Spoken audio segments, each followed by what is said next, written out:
Lalu yang kedua untuk Bang Rizal, mungkin yang saya tangkap dari perjalanan hidupnya dari Bang Rizal sepertinya sangat mempresentatifkan sekali kehidupan pemuda saat ini.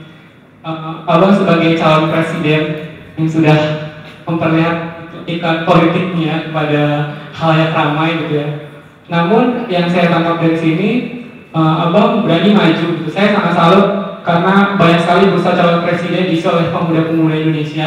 Tapi sayangnya mereka kebanyakan tidak memiliki kendaraan-kendaraan politik untuk bisa menjadi orang besar itu. Dan itu sangat dirasakan sekali oleh saya terutama karena sebenarnya paradigma bangsa Indonesia masih kuat itu adalah kamu boleh menjadi orang besar, tapi apa final project kamu untuk membangun bangsa ini? Apa yang kami lihat itu?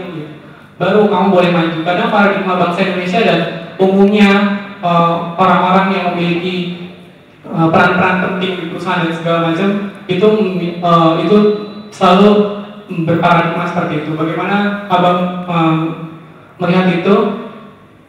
Dan apakah itu memang sesuatu yang memang harus dan memang pokoknya sesuatu yang harus terjadi gitu di kalangan masyarakat Indonesia itu sekarang. Terima kasih. Assalamualaikum warahmatullahi wabarakatuh. Kendaraan politik ya, ya memang belum punya partai politiknya ya, benar kalau kamu maksudkan itu. Dan peraturan kita kan sedang digodok, teman-teman ada yang mengusulkan supaya ada kandidat yang independen, yang di luar partai politik yang ada. Mungkin tidak akan menang juga barangkali ya, tapi nggak apa-apa gitu. Kan tujuannya sekarang memang bukan untuk menang dulu. Ya, mau latihan, mau nyoba, mau menunjukkan bahwa Indonesia juga punya generasi muda yang bisa tampil dalam ajang seperti ini. Nah memang kan peraturannya harus partai politik yang mencalonkan. Kamu betul. Dan partai politik kan juga sudah punya orang-orang. Walaupun kan sebenarnya ada 34 partai politik ya. Kan nggak semua punya tokoh. Yang kecil-kecil, ada yang menengah yang juga mencari tokohnya. Dan mungkin pertemuannya kita lihatlah siapa yang menarik, siapa yang tertarik. Tapi itu proses panjang. Jawabannya yang singkat itu. Yang perlu dikomentarin sedikit adalah soal anak muda sekarang. Kan tadi Pak Jimli berpesan dan sangat bagus saya kira bahwa jangan melihat semua hal dari segi yang negatif. Malah keyakinan dia sama dengan saya bahwa setiap tahun generasi muda kita lebih baik kok. Kalau kita dengar dari generasi senior saya selalu mengatakan bahwa Zal, generasi kamu lebih bagus. Nah saya lihat Anda juga begitu. Apalagi memang zamannya memberi kemungkinan bagi Anda yang dibanding saya, nggak usahlah generasi yang lebih senior dari saya, itu sangat bagus. Anda sekarang dapat internet.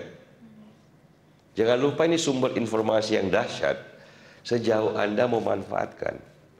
Kalau Anda mau pinter dan belajar sendiri sekarang, Anda bisa manfaatkan itu. Zaman saya itu belum ada.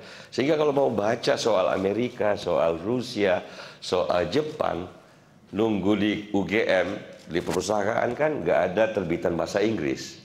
Saya harus nabung untuk langganan majalah Time.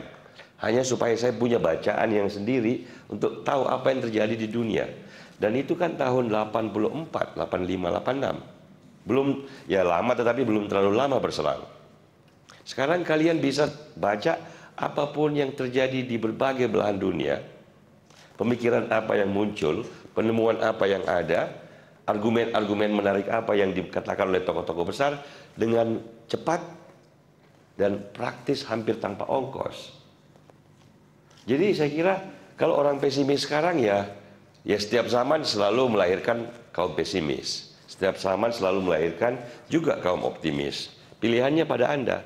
Anda mau kayak kata Pak Jimli tadi benar, Anda mau berdiri di kaum yang mana? Mau melihat dunia ini runtuh atau melihat dunia ini sedang bangkit?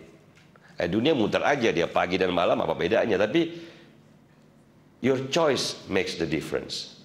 Apa yang kalian putuskan, apa yang kalian mau lihat, apa yang kalian mau tahu, itulah. Nah mungkin pesan terakhir, kalau sebagai kakak, periode hidup kalian sekarang adalah periode yang paling mengasyikkan, yang paling menyenangkan, sekaligus paling menentukan dalam seluruh kehidupan Anda, sebelumnya dan setelahnya.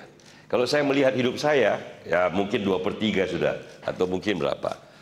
Saya melihat memang yang paling indah, paling menentukan, paling mengasyikkan pada saat saya seperti Anda. Di masa mahasiswa.